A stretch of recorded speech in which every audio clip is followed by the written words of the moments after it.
Hey, welcome to episode 4 of Kingdom Chats.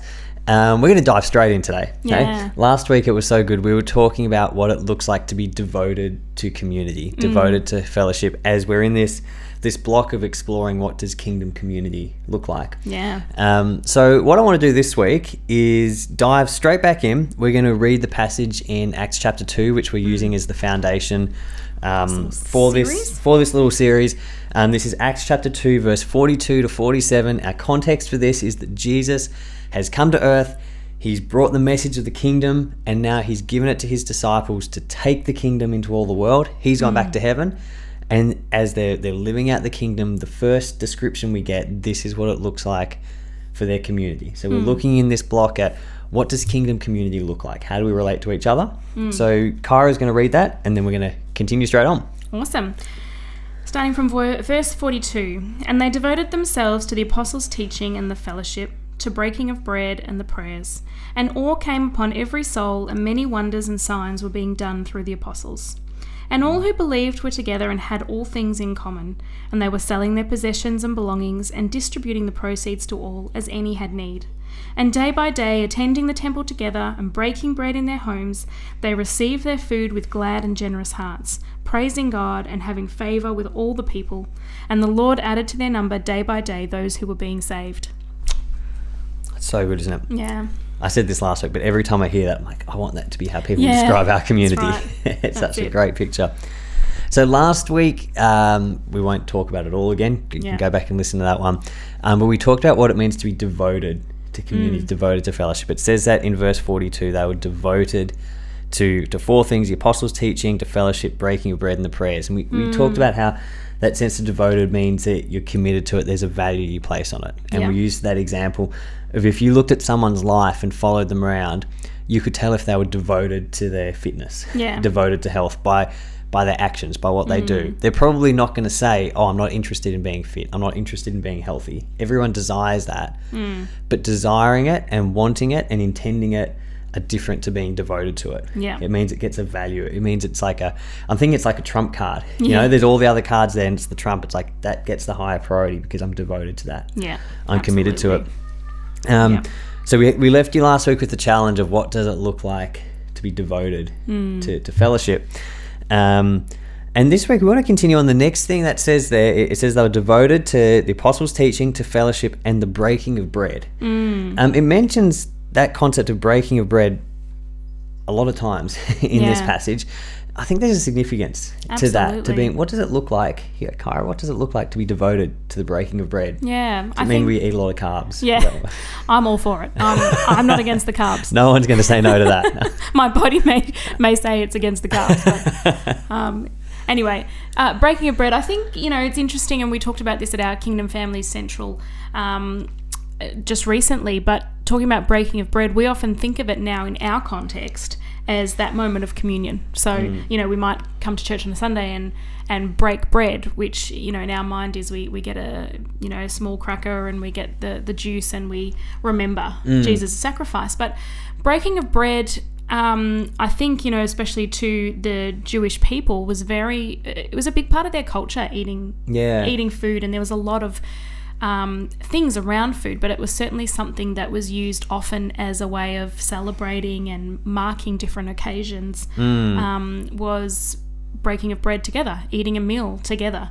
And so all their festivals that God would give them to stop and celebrate and remember what he's done and mark moments, he'd be stop and have a feast. Eat, I remember hearing a Jewish a Jewish man speaking. He was teaching at a synagogue, and he said you could look at all their history and just sum it up as they tried to kill us, God saved us, so let's eat. Yeah.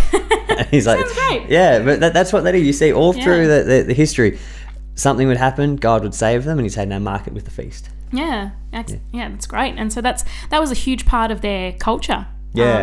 At that time. And so even when Jesus was sharing the Last Supper with his disciples, that was not just, let's sit down quickly and I'll pass around the crackers and the juice and tell you what that means. No, they were actually lounging. They were actually taking their time over a meal, which was the Last Supper, and, just enjoying that that community, that fellowship that we were talking about last week. Yeah. You know, I think food is a huge aspect to sharing time together. When you think about, oh, you know, you want to catch up with so and so, and you know, you might have coffee. Yeah. Or you might have a meal, you know. That's such a common way for us to engage with people. Well, it talks about opening up your home and your life, doesn't it? Like it's your meal is a part of your life and what you do, and it talks about inviting and bringing others into that, and sort of opening yourself up to that, and more than just having a transactional sort of have a conversation and tick it off. It's like, let's come and share a meal. Let's come and connect around that. There's something. I feel like it speaks to something about connecting with my authentic life, with who I am. And absolutely, that's where you see people in their real environment, isn't it? Yeah, exactly. I was just having a look as you were talking. I just pulled up. I wanted to compare what a bunch of different translations use for that phrase where it says breaking of bread. So we're reading ESV says breaking of bread.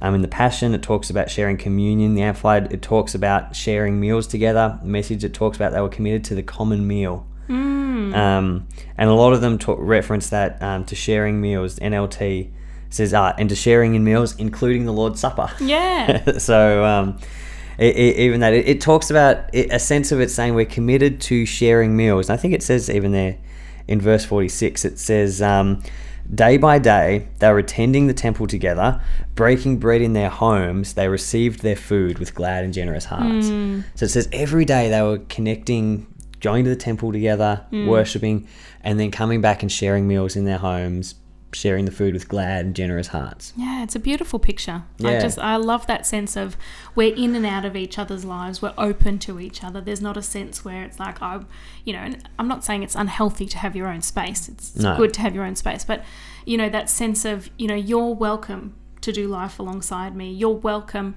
to be part of my family and you know, do life with us, and likewise I'm invited to be a part of your family, and you know, we're doing life together, you know, the highs, the lows, the ups, the downs, the challenges, the celebrations. I think that's a huge part of Jewish culture is the celebrations, the festivals, the moments that they're commemorating. And you know, I feel like that might be a bit lost in our culture, that regular celebration of things. And certainly I don't actually know many of the Jewish, I know I've read about the Jewish festivals, but you know, the ones that happen every year, and you know, people who are part of, you know, the Jewish faith, they're still celebrating those. It was part of the, like the law God initiated had them stop very regularly to stop what they were doing, stop your work and celebrate together, stop and feast, all at lots of points through the year, continually stop, worship, and share a meal. And imagine that. I mean, day by day, the Lord added to their number. What a thing to celebrate. No wonder they were eating every day. Yeah.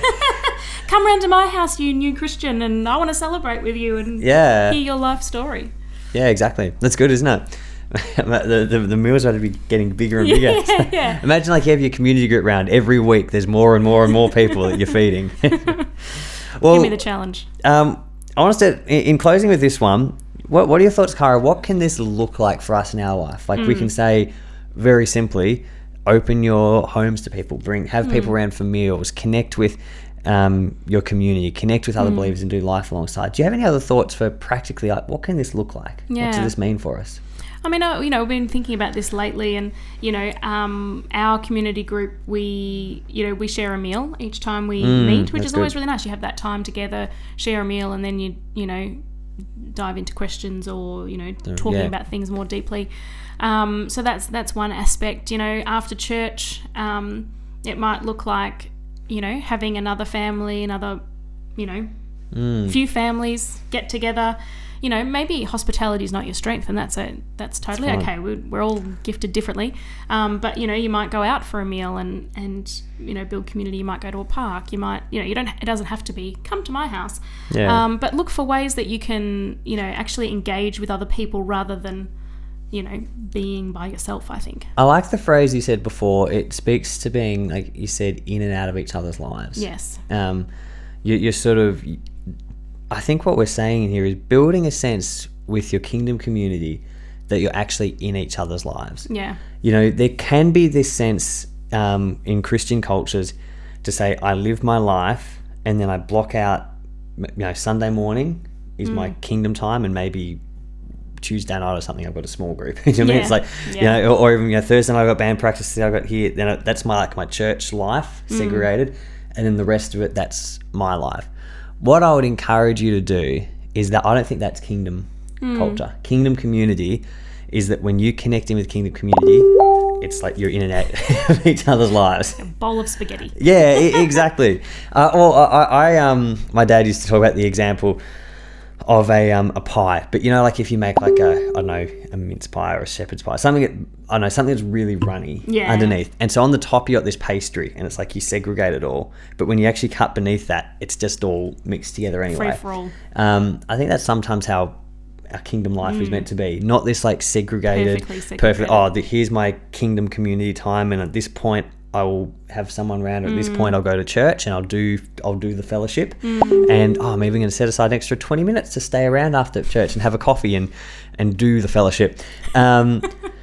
That's not what Acts 2 describes. No. Acts 2 describes a community of people who are in and out of each other's lives. Like you said, in the good, the bad, the ugly, the indifferent, the celebrations, the hurt, the grief. It's like they're just in each other's lives. It's like we're having a meal, you're here. You're having a meal, we're there. It's a day by day. We're just in each other's lives.